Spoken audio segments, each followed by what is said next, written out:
चिदानन्दरूपाय विश्वोत्पत्त्यादिहेतवे तापत्रय विनाशाय श्रीकृष्णाय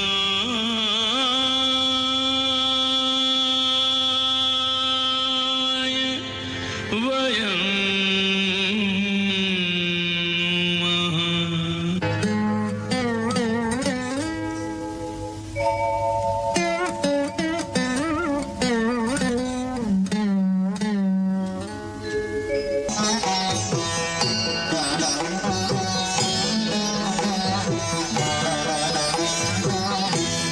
नारायण नारायण। अखिल ब्रह्मांड के रचयिता भगवान ब्रह्मदेव के चरण कमलों में उनके पुत्र नारद का प्रणाम स्वीकार हो। कल्याण हो नारद।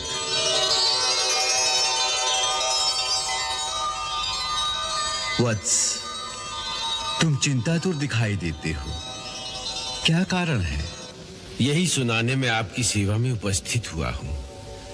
इसके साथ साथ एक गूढ़ प्रश्न का समाधान भी आपसे पूछना है। निश्चिंत होकर पूछो वत्स नारद। हे जगत पिता, पृथ्वी लोक में 12 वर्ष के पश्चात हरिद्वार में जो कुंभ का उत्सव होता है, वहां कई परम योगी और सिद्ध पुरुष गुप्त रूप में आते हैं। उनके दर्शनों की लालसा से मैं पृथ्वीलोक में गया था। सर्वप्रथम हिमालय में केदारेश्वर के मंदिर में जाकर मैंने भगवान शिव को प्रणाम किया। केदारेश्वर नमो नमः, हिमखंडेश्वर नमो नमः, हे अभयंकर नमो नमः, जय शिव शंकर नमो नमः। फिर बद्री नारायण के दर्शन किए। बद्री विशाल, बद्री विशाल, यहाँ स्वयं विराजे नारायण। जय बद्री विशाल, जय नारायण। वहां से मैं दक्षिण भारत के मंदिरों में गया।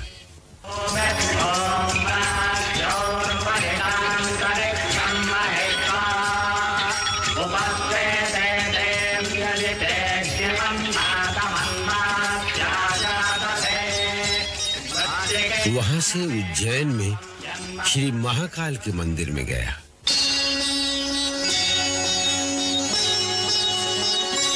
हर हर महादेव, हर हर महादेव, भस्मेश्वर हर हर महादेव, ज्योतिर्लिंग स्वयं विभु।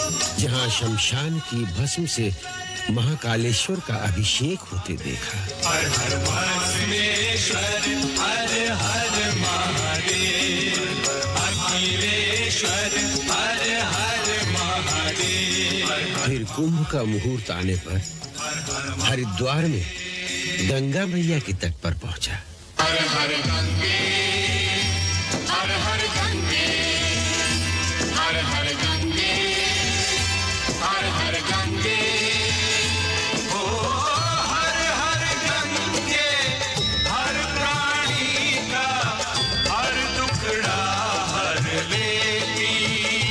ओ स्पर्श मात्र से शरणागत को मनवांछित फल देती।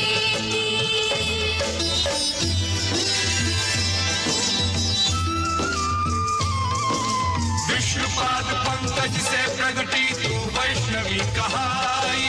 शिव शंकर की जटाजूट में आकर आप समाई। त्रिपथगामिनी गंगा तीनों लोकों में लहराई। पतित पावनी पापनाशिनी तू ही गंगा माई। हर हर गंगे, हर हर गंगे, हर हर गंगे। गंगा जी के दर्शनों के पश्चात यमुना जी के दर्शनों की लालसा हुई और मैं वृंदावन चला गया।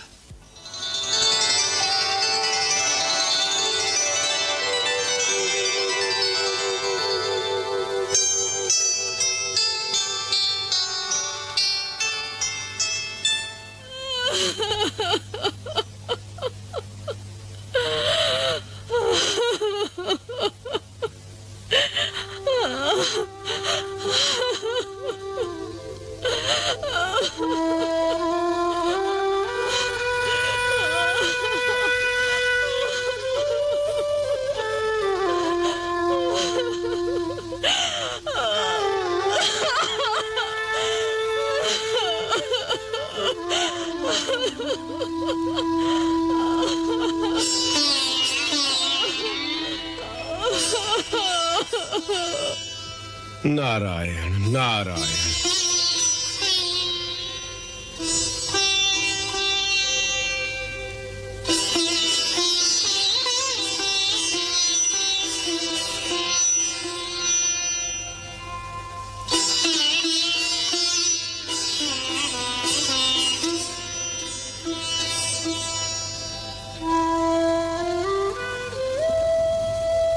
देवी, आप कौन हैं? क्यों रो रही हैं? और ये दोनों वृद्ध पुरुष आपके क्या लगते हैं? हे मुनिराज, ये दोनों मेरे पुत्र हैं। हैं? पुत्र? आपके पुत्र? किंतु आप तो युवा हैं, फिर आप इन वृद्ध पुरुषों की माता कैसे हो सकती हैं? ये रहस्य क्या है माता? सच सच बताइए, आप कौन हैं? हे देवर्षि, मेरा नाम भक्ति है। भक्ति माता, प्रणाम।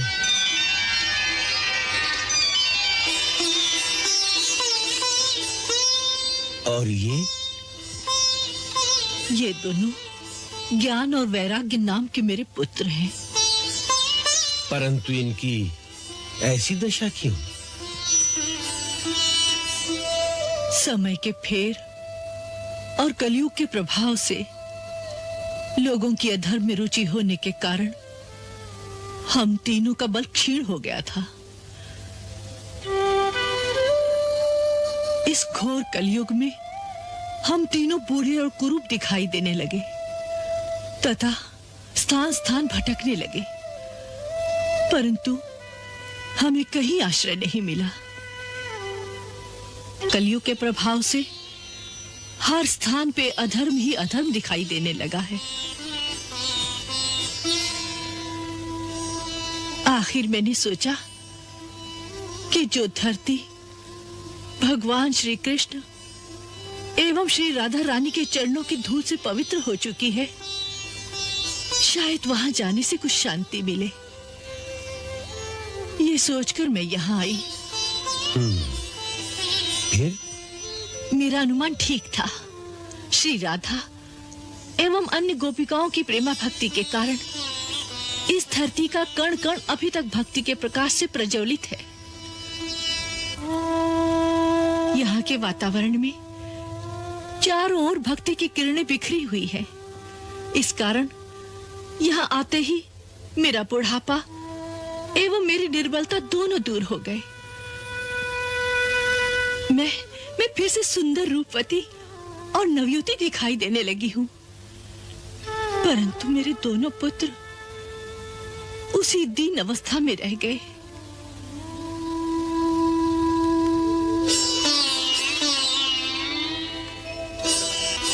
मैं इनके दुख से अत्यंत दुखी हूँ मुनिवर। आप साक्षात श्री ब्रह्मा जी के पुत्र हैं। मैं आपको नमस्कार करती हूँ।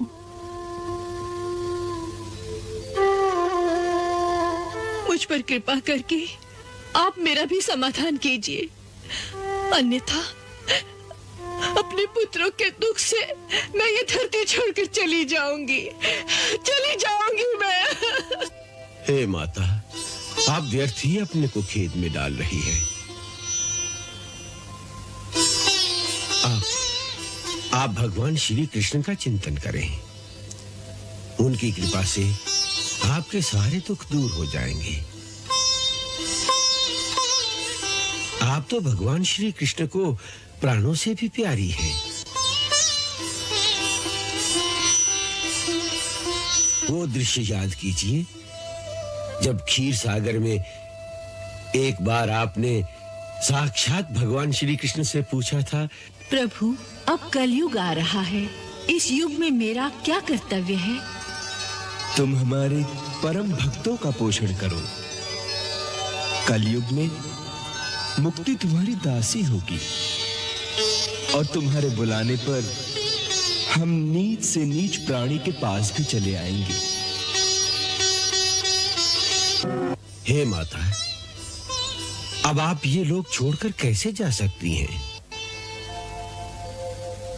आप तो जानती हैं कि सतयुग, त्रेता युग और द्वापर युग, इन तीनों युगों में तप, ज्ञान और वैराग्य के द्वारा ही मुक्ति प्राप्त होती थी। किंतु कलयुग में तो भक्ति ही मुक्ति प्राप्त कराने वाली है। सो यदि हे माता आप यहाँ से चली जाएंगी तो यहाँ के प्राणियों का उद्धार कौन करेगा?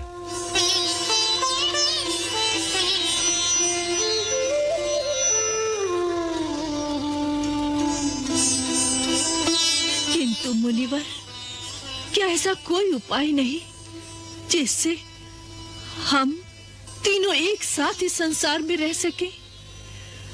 अर्थात भक्ति, ज्ञान और वैराग्य तीनों की एक साथ इस संसार में वृद्धि हो।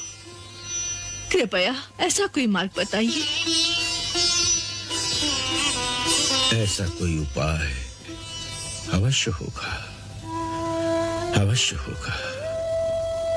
हे माता, मैं आपको वचन देता हूं कि मैं आपके दुख का उपाय अवश्य करूंगा, जिससे आपके ये दोनों उत्साहहीन और निर्बल हो गए पुत्रों को नवजीवन प्राप्त हो।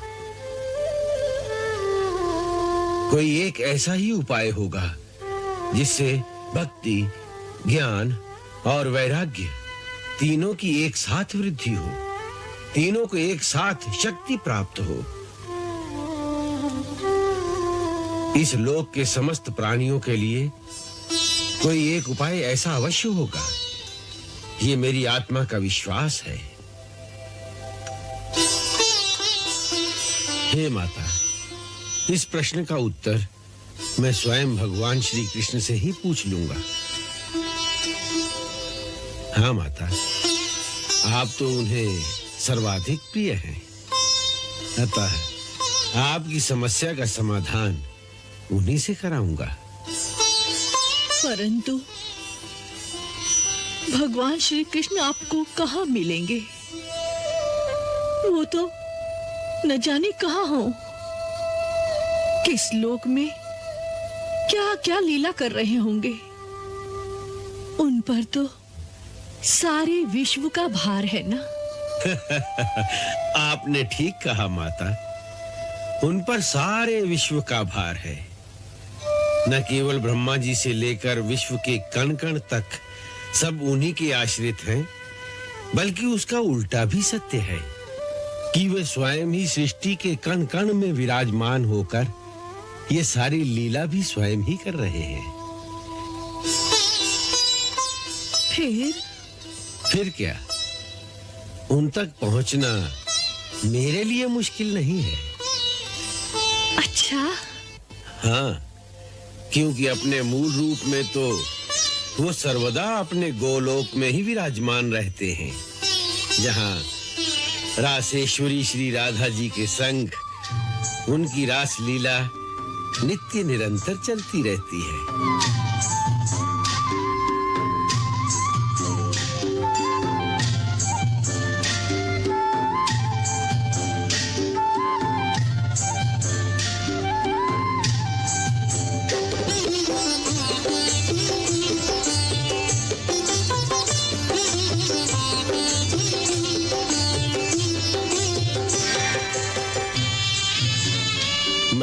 जाकर उनसे इस प्रश्न का उत्तर पूछ लूंगा।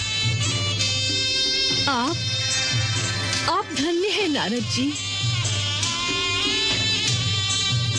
भगवान के इस गोलोक धाम में जहां हजारों वर्षों की तपस्या के बाद भी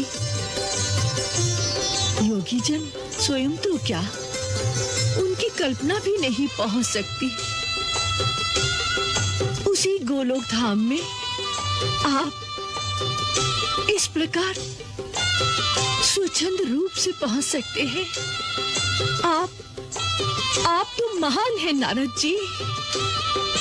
माता, नारद के लिए कहीं भी पहुंचना कठिन नहीं है। भक्ति माता, प्रणाम।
क्या हुआ नाथ? भक्तराज नारद बड़े दुखी दिख रहे हैं। क्यों? हम तक पहुंचने के लिए। तो उन्हें कौन रोक सकता है? उनका अहंकार, थोड़ा सा अहंकार लेकर चले थे। अपना रास्ता भटककर बार बार उन्हीं लोगों में घूम रहे हैं।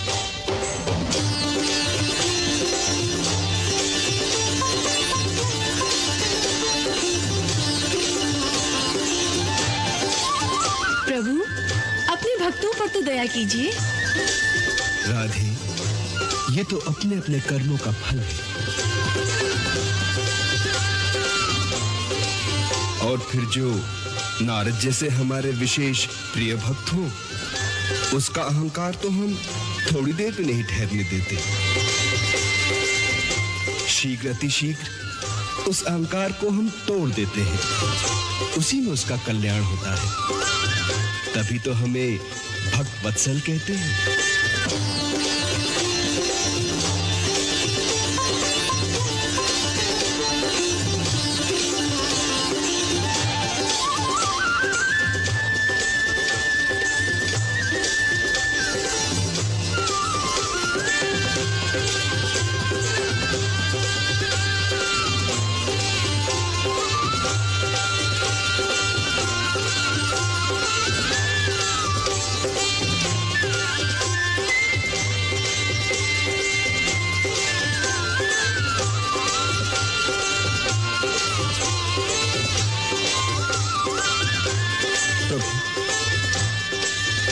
प्रभु, ये कैसी लीला है।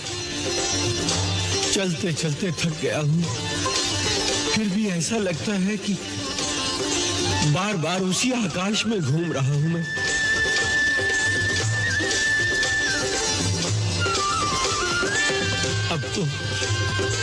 अब तो सारे लोग एक दूसरे से टकराने लगे हैं।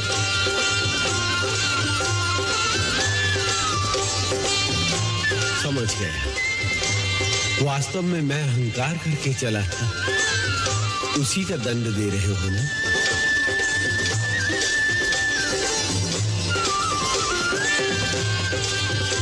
भूल हो गई स्वामी, भूल हो गई, क्षमा कर दो।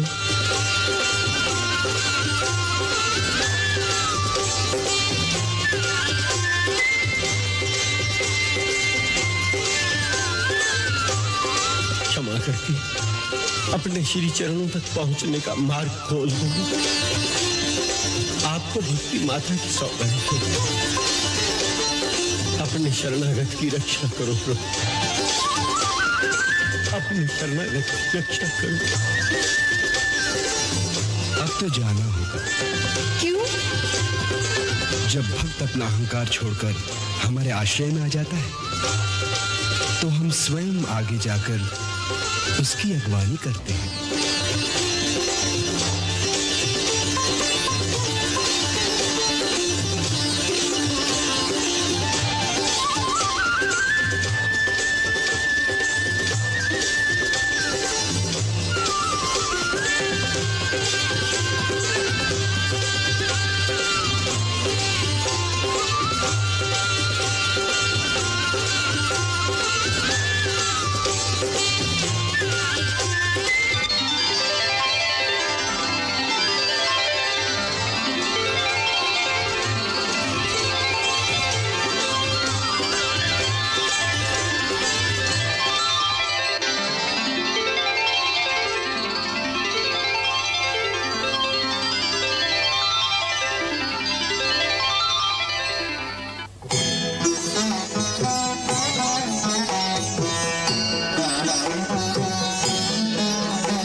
कहो देव ऋषि, इतनी शीघ्रता से कहां जा रहे हो? प्रभु, आप ही के श्री चरणों में प्रणाम करने आया हूं। तुम्हारा स्वागत है। कहो, क्या समस्या है? प्रभु, आप तो सर्वज्ञ हैं, सबका दुख जानते हैं, फिर भी पूछते हैं। हे भक्तवत्सल, आप जानते ही हैं कि भक्ति माता कलयुग में अत्यंत दुखी है। वृंदावन में आपकी चरण धूलि के प्रताप से माता भक्ति को तो उनका सुंदर रूप फिर से प्राप्त हो गया है, परंतु उनके दोनों पुत्र ज्ञान और वैराग्य की जीर्ण अवस्था का कोई उपाय नहीं मिला। प्रभु, मैंने उन्हें वचन दिया है कि मैं ऐसा कोई उपाय अवश्य ढूंढ निकालूंगा जिससे उन तीनों की एक साथ वृद्धि हो। उसी उपाय की खोज में आपके श्री चरणों में आया हूं प्रभु। हे समस्त देवों के अधीश्वर, हे भगवान श्री कृष्ण, मुझे वो उपाय बताने की कृपा कीजिए। नारद, तुम तो जानते हो इस संसार में तपस्या और परिश्रम के बिना कुछ नहीं प्राप्त होता। प्रभु, मैं अवश्य तपस्या करूंगा, परंतु इतना बताने की कृपा करें कि ऐसा कोई उपाय है। अवश्य है। तुम्हारे पिता ब्रह्मा जी उस उपाय को जानते हैं, वही तुम्हारा मार्गदर्शन करेंगे।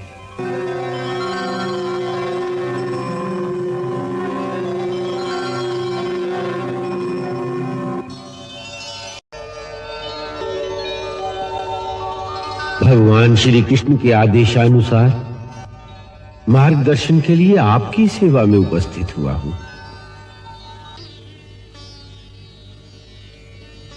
नारद, कलयुग में सबसे श्रेष्ठ फलदाता एक ही साधन है और वह है श्रीमद् भागवत शास्त्र का प्रवचन। उसके द्वारा भगवान श्री कृष्ण की लीलाओं का गान, उनका पठन, उनका श्रवण, ये तत्काल मोक्ष देने वाले साधन है। जब मनुष्य के जन्म जन्मांतर का पुण्य उदय होता है, तभी उसे इस भागवत शास्त्र के द्वारा श्री कृष्ण भगवान की लीला अमृत पान करने को मिलता है।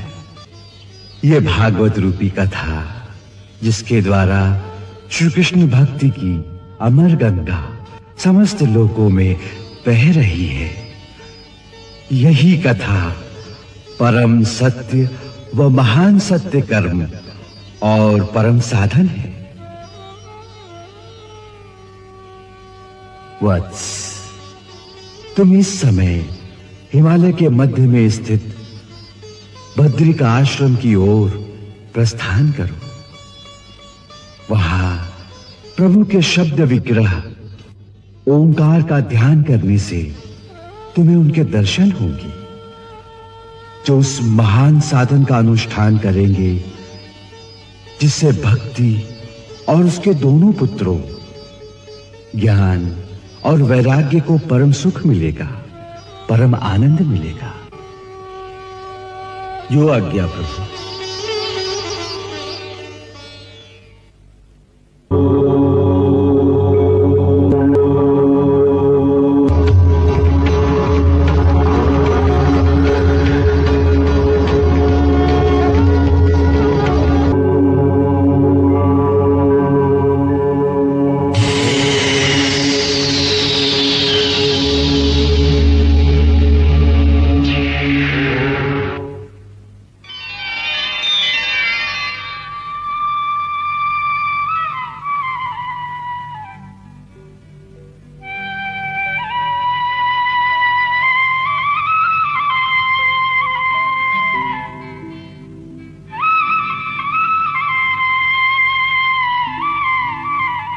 भगवान श्री सनक, सनंदन, सनातन और सनत कुमार के श्री चरणों में आपके छोटे भाई नारद का प्रणाम स्वीकार हो। हे देवर्षि, आपका कल्याण हो। हम आपकी कठोर तपस्या से प्रसन्न हुए। कहो, क्या इच्छा है? ऐसी घोर तपस्या द्वारा आपने हमें यहाँ किस लिए बुलाया है? प्रभु, यदि आप मुझ पर प्रसन्न हो तो एक छोटी सी याचना लेकर आया हूँ। कहो। प्रभु, हम पांचों के पिता श्री ब्रह्मा जी ने मुझे बताया है कि श्रीमद् भागवत की कथा मुझे आपके मुखारविंद से ही प्राप्त होगी। इसलिए यदि आप मुझे उसका अधिकारी समझे तो कृपया उस पतित पावनी कथा का दान मुझे दें। नारद, आप पति कुशल याचक हैं। आपने अति सुंदर दान मांगा है। श्रीमद् भागवत में भगवान श्री कृष्ण की लीलाओं का बड़ा सुंदर वर्णन है। भागवत तीनों लोकों को पवित्र करने वाली गंगा के समान है। इसलिए हे नारद, आप गंगा के किनारे हरिद्वार के निकट आनंद घाट पर भागवत कथा का अनुष्ठान करें। हम संसार के कल्याणार्थ वहां आपको ये कथा अवश्य सुनाएंगे।